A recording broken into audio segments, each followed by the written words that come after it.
A paz do Senhor, meus irmãos, é uma alegria poder estar mais uma vez juntos para meditar na palavra do Senhor.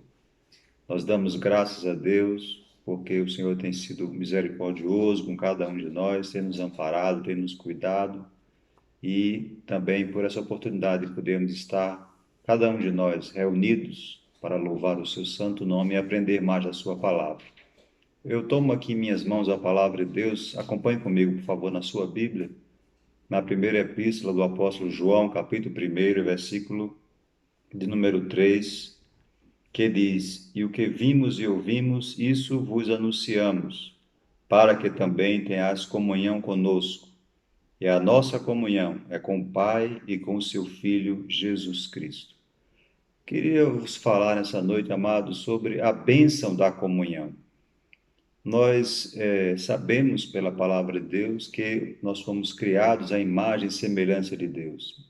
E por um motivo e uma razão que nós desconhecemos, aprove ao Senhor o desejo de ter comunhão com o homem, com uma de suas criaturas, ou com a coroa da sua criação.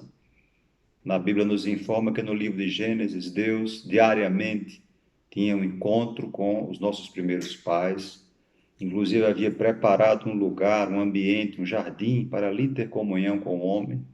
No entanto, sabemos que com o advento do pecado, esta comunhão foi rompida, foi seriamente prejudicada, e a partir dali, o Senhor preparou um plano de resgate da comunhão, plano de resgate da perdição, resgatando o homem, né, do pecado, da condenação do pecado, e isso fez através do seu Filho Jesus Cristo. Quando nós paramos para meditar nesse texto do apóstolo, da carta do apóstolo João, falando sobre a dádiva da comunhão, a bênção da comunhão, nós podemos meditar nesse momento que nós estamos atravessando no nosso país e no mundo, quando muitas igrejas ou várias igrejas foram fechadas, os cultos tiveram que ser transmitidos através da mídia, né, através online, e amados, é verdade que um dos saldos que vai sendo colhido dessa pandemia é o esfriamento espiritual de muitas pessoas, de muitos crentes e muitas famílias. Muitos cristãos ficaram confinados, né? Por causa do fechamento das igrejas, esses decretos de constitucionalidade duvidosa. E o fato é que houve um esfriamento, né, espiritual em muitas famílias. As pessoas deixaram de congregar, alguns não tinham condições de acessar os cultos que eram transmitidos pelas mídias, e o fato é que houve esse esfriamento, esse afastar, né, da comunhão com Deus. E quando nós paramos para meditar na palavra do Senhor, nós vemos que uma das grandes necessidades que nós temos é de manter a nossa comunhão com o Senhor. A Bíblia nos mostra que um dos requisitos, né, para esta comunhão se realizar, como já disse, foi através do sangue precioso de Jesus Cristo. Jesus ele derramou seu sangue para nos fazer, para nos permitir aproximar de Deus, porque Deus, sendo santo, ele não pode compactuar com o erro, ele não pode comungar com o pecado, e somente o pecador santificado, purificado, remido pelo sangue precioso de Cristo Jesus é que pode aproximar-se de Deus. Então, queridos, o questionamento que fica para nós é o quão necessitados nós estamos de Deus, o quão carente nós estamos da presença de Deus, o quanto almejamos a presença de Deus. Nós podemos, por exemplo, observar aqui no livro de Salmos, por exemplo, no Salmo 42, um dos salmos escritos pelos filhos de Coré, quando o salmista diz: Como o cervo brama pelas correntes das águas, assim por ti, ó Deus, suspira ou anela a minha alma. E diz no versículo 2: A minha alma tem sede de Deus, do Deus vivo. Quando irei e me apresentarei ante a face de Deus? Então, aqui nesse salmo, nós temos uma alma anelante por Deus, alguém que anseia desesperadamente pela presença de Deus, por usufruir da presença de Deus. E aí é uma das tragédias do mundo moderno, né, que as pessoas não têm necessidade de Deus, não sentem falta de Deus. Muitos cristãos também foram contaminados por essa indiferença, por essa letargia espiritual. E é fato, né, que depois que começou aí essa abertura gradual de algumas igrejas, muitos irmãos estão impossibilitados de poder voltar a cultuar no templo por motivo de imposição legal, né, porque estão ali enquadrados no chamado grupo de risco, né? Mas outros irmãos que não estão impedidos pelo decreto, não têm no seu coração brotado o desejo de voltar a congregar, de voltar a reunir-se, né, com os irmãos para adorar ao Senhor. E eu fico a me perguntar, qual é a saúde espiritual de um crente que não sente o anelo pela presença de Deus? Qual é a vida espiritual de alguém que não sente no seu coração o desejo, a sede, a fome de alimentar-se da presença de Deus, de buscar a face do Senhor? Então, neste salmo, nós temos alguém desesperado por sentir, por respirar o ambiente do santuário, né? Este salmista provavelmente é alguém que foi levado exilado para distante de Jerusalém, para distante do templo, né? Tanto é que no versículo seguinte, versículo 3, ele diz: As minhas lágrimas servem de mantimento de dia e de noite, porque me dizem continuamente: Onde está o teu Deus? Quando me lembro disto, dentro de mim derramo a minha alma, pois eu havia ido com a multidão, fui com eles à casa de Deus, com voz de alegria e louvor, com a multidão que festejava. Então ele está lembrando os dias que teve a oportunidade de ir ao culto, de ir à igreja, de ir ao santuário, de ir ao templo para adorar a Deus. E agora ele não pode mais fazer isso. Então, nós não podemos, amados, nos acostumar com o distanciamento da casa de Deus, nos acostumar com a ausência da oportunidade de adorar a Deus. É verdade que não podemos fazer isso apenas no santuário, né? Nós podemos fazer isso dentro da nossa própria casa, né? Temos o nosso momento pessoal, devocional com Deus. Por exemplo, Davi passou muitos anos exilado, fugindo de Saul, e transformou a caverna no lugar de adoração. Né? Davi compôs salmos dentro de cavernas, Davi chorou, clamou e louvor a Deus dentro de cavernas, dormindo ao relento, né? Então, é verdade que nós não podemos apenas orar a Deus no santuário, mas precisamos urgentemente resgatar em nós o desejo e a vontade de buscar a face do Senhor, de usufruir da sua gloriosa presença. Glória ao nome do Senhor, né? E isso acontece através da comunhão, a dádiva, a bênção da comunhão. Como disse, a comunhão, ela é reatada quando a nossa vida com Deus ela é resolvida, né? Nós temos a comunhão no aspecto horizontal e vertical. A comunhão vertical é a com Deus, a horizontal é com os irmãos. Então, ninguém pode ter comunhão com o irmão se não tem comunhão com Deus, né? A comunhão ela tem um viés celestial, tem também um lado humano, terreno, né? Então, quando um cristão não sente o desejo no seu coração de ter comunhão com o seu irmão, ou de ir ao santuário para ter comunhão com a igreja, com o povo de Deus, provavelmente ele também não tem na sua alma o desejo de comungar com Deus, ter comunhão com Deus, né? A sua vida espiritual está, de fato, comprometida espiritualmente. Porque, amados, a nossa comunhão com Deus é vital para a nossa existência, né? A palavra de Deus ela vai nos dizer que Davi nutria este mesmo sentimento. No Salmo 143, versículo 6, Davi dizendo que a sua alma anelava por Deus como uma terra sedenta. Então, é como o quadro aqui do salmista diz, é como um animal que está no deserto, não tem água, e ele está ofegante, ele está a perecer, a esmurecer em busca de água. Então, esse desespero é o desespero que a nossa alma deve abrigar pela presença de Deus. Então, nós não podemos passar os dias, passar os meses e não sentir o desejo de ter Deus, de sentir Deus. É verdade que nos dias de hoje é essencialmente marcado pelo pós-modernismo, pelo materialismo. As pessoas querem Deus como meio para alcançar um fim. Então eu quero Deus para Ele me dar algo, eu quero Deus para Ele me abençoar, eu quero Deus para que Ele resolva alguma coisa da minha vida, eu quero Deus para que Ele traga uma cura. E isso é compreensível. Nos evangelhos nós observamos isso. A multidão seguia Cristo porque queria ser alimentada, porque Ele multiplicava pães e peixes. A multidão seguia a Cristo porque queria ser curada. A multidão seguia a Cristo porque o leproso queria ser purificado, o cego queria ver, o coxo queria andar. Então, sempre em busca de algo, mas não queriam buscar a Cristo para tê-lo dentro de si mesmo. Aleluia. E é maravilhoso quando observamos, por exemplo, lá em João, no capítulo 15 do Evangelho, quando Jesus fala da figura da videira, eu sou a videira verdadeira, vós sois os ramos, né, que estão ligados na videira. Aquele ali é um símbolo, né, forte da comunhão que precisamos ter com Cristo. Então, se eu estou ligado na videira, eu estou recebendo a seiva, estou recebendo a nutrição, aleluia, que vem desta comunhão com o Senhor. Então, minha alma, meu ser, ela precisa anelar, desejar a comunhão, desesperadamente a comunhão com Deus. Observe que a palavra de Deus nos mostra que há vários homens de Deus que, ao longo do tempo, né, nutriram esta comunhão com o Senhor. Por exemplo, eu poderia citar aqui Enoque, lá em Gênesis 5 e 24, que foi um homem que andou com Deus. Andar com Deus é sinônimo de comunhão com Deus. Quem anda com Deus está em comunhão com o Senhor. E Enoque marcou a sua geração, né?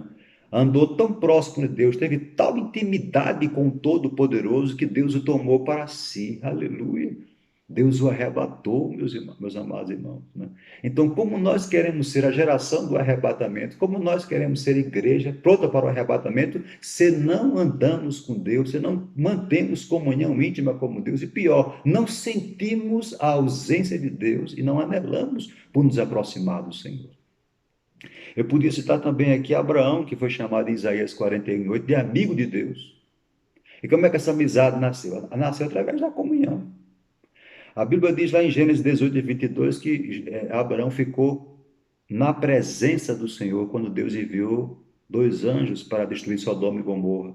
E por causa da comunhão, da íntima comunhão que Abraão tinha com Deus, ele pôde se aproximar, pôde clamar pela vida de Ló, para que Ló não perecesse Sodoma e Gomorra.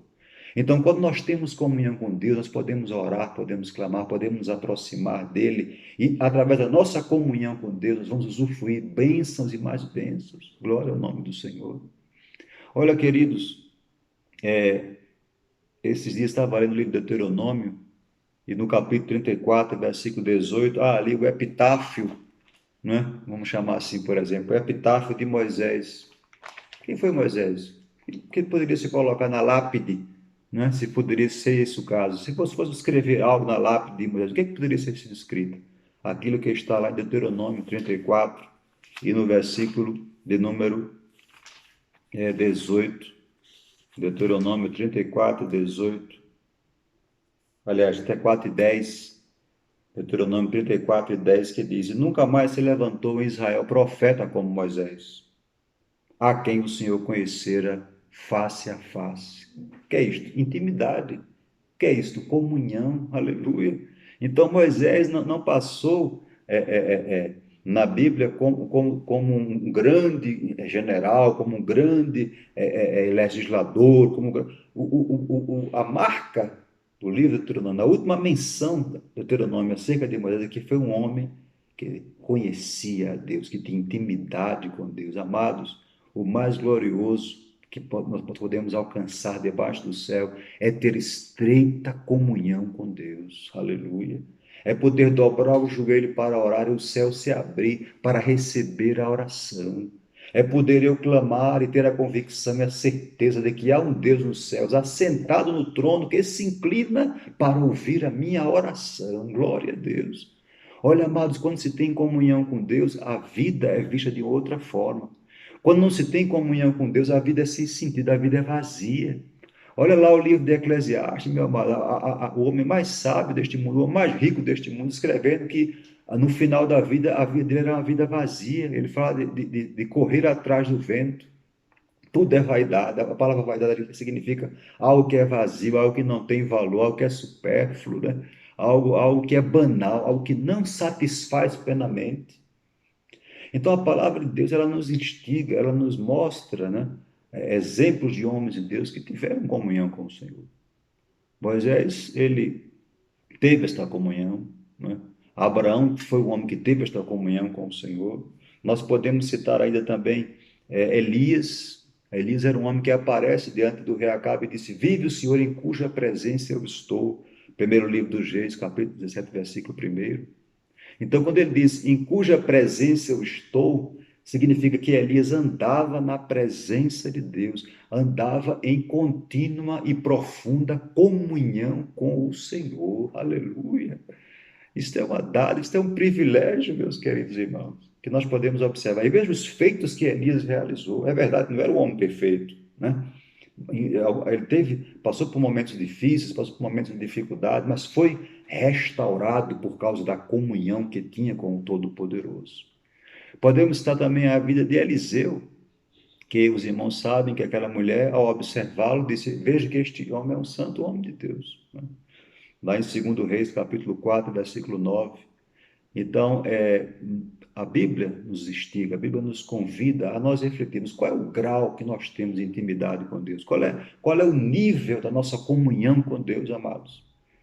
E há algumas evidências que nós podemos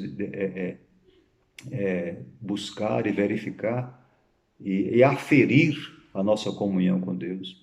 Antes, porém, deixe-me compartilhar com os irmãos aquilo que William Bates, que foi um escritor puritano do século XVII, escreveu sobre a comunhão com Deus. Ele escreveu algo que ele ia no coração. Ele disse, abre aspas, a comunhão com Deus é o princípio do céu, fecha aspas. Que coisa maravilhosa.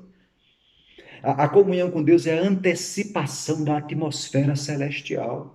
Então ninguém pode almejar o céu, ninguém pode desejar ir para o céu, se não já tem o céu hoje aqui abreviado, antecipado, quando entra no recôndito da oração e tem intimidade com o Senhor. Glória a Deus. Olha, amados, quando se tem comunhão com Deus, até na hora da dor, Deus transforma a dor em alegria. Glória a Deus. Observe, por exemplo, lá no livro de Atos dos Apóstolos, capítulo 5, versículo 41. A Bíblia nos diz que os apóstolos foram açoitados e proibidos de falar do nome de Jesus. O que, é que o texto nos diz? Abra sua Bíblia para acompanhar comigo. Atos dos Apóstolos, capítulo 5. Veja que coisa maravilhosa. E no versículo 41, a Bíblia nos diz: retiraram-se, pois, da presença do conselho, regozijando-se de terem sido julgados dignos de padecer afronta pelo nome de Jesus. Então, eles não saíram reclamando, não saíram resmungando, não saíram se queixando, não saíram se lamentando, eles saíram se regozijando, aleluia. Regozijando por quê? Porque tinham comunhão contínua com o Senhor Jesus. E talvez aqui em Atos, o fato que vem evidenciar isso de modo mais forte é Paulo e Silas na prisão, na cidade de Filipos, né? Na segunda viagem missionária, aqui em Atos dos Apóstolos, capítulo 16, versículo 25, né? Texto que os irmãos conhecem. Atos dos Apóstolos 16 e 25. Perto da meia-noite, Paulo e Silas oravam e cantavam hinos a Deus, e os outros presos os escutavam. Cárcere não é lugar para se cantar. Cárcere ou prisão, né? Ainda mais depois que você leva uma surra, depois que você é açoitado e que você está com os pés no tronco. O cálice, o cárcere é um lugar de lamúria, é um lugar de se queixas, é um lugar de se lançar maldições, né? É um lugar de alguém se revoltar. Mas nós temos ali dois presos diferentes. Eles estão orando, eles estão cantando, aleluia, não é? Então, por que Paulo e Silas foram capazes de fazer isso? Por causa da comunhão, né?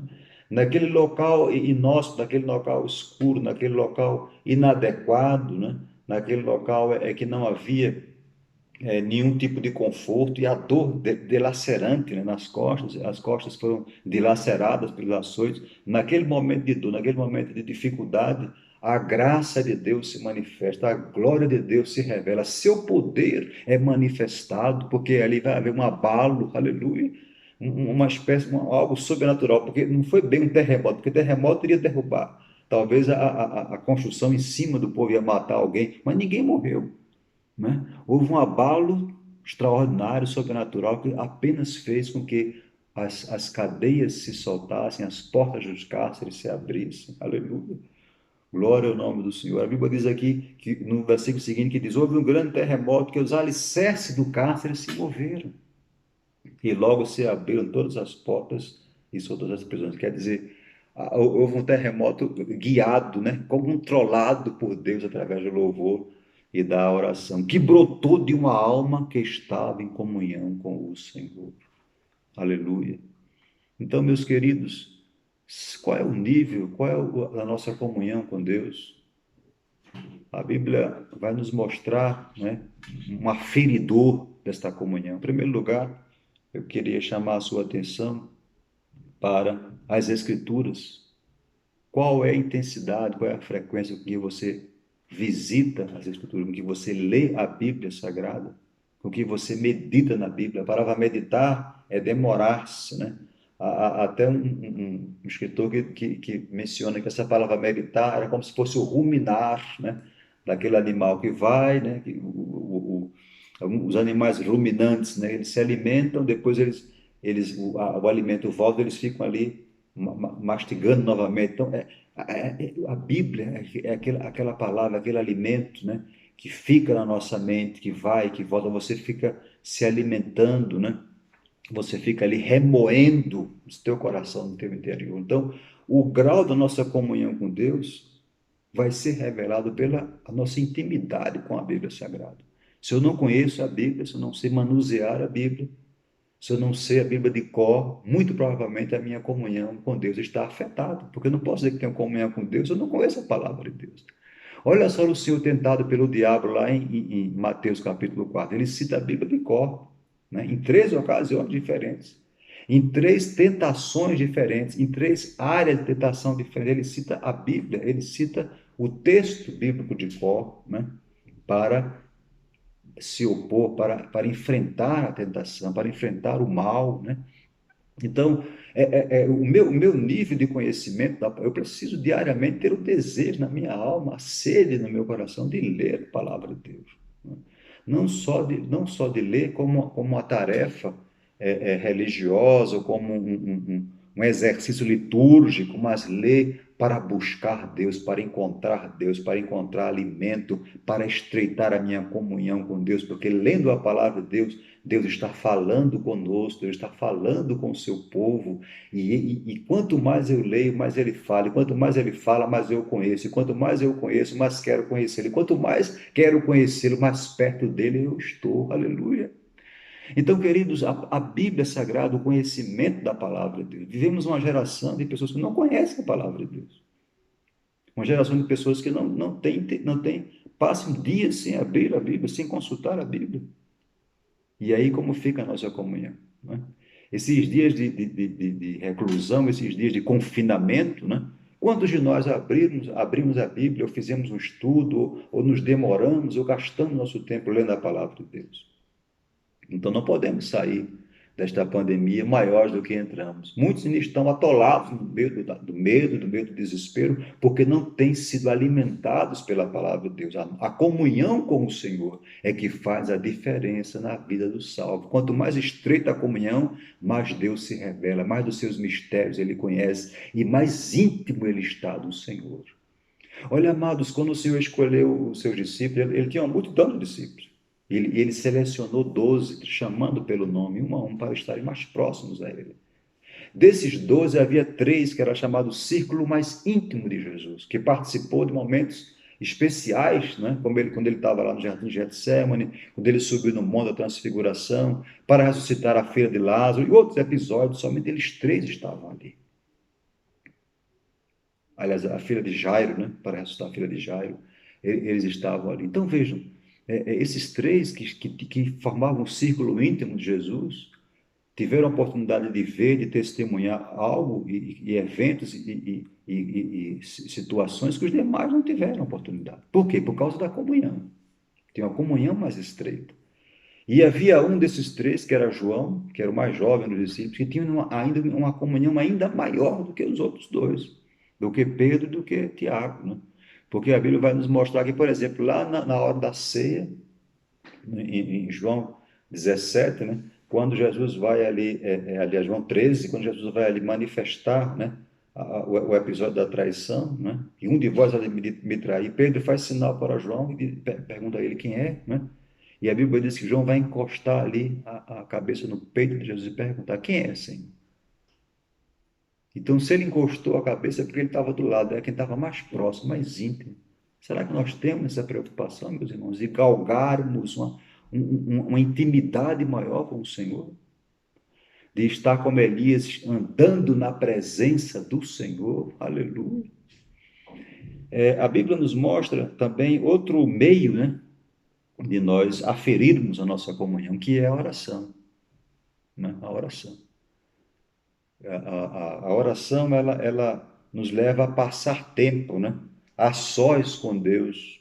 E isso é essencial para a nossa saúde espiritual. A Bíblia nos mostra que Jesus ele orava, passava a noite orando a Deus, orou para escolher os discípulos, ele orou antes de dar o brado para que Lázaro pudesse sair do túmulo depois de sepultado 4 dias. Ele orou em várias ocasiões, orou no Getsemane, orou na cruz, né? Então ele estava sempre, sempre em oração, né?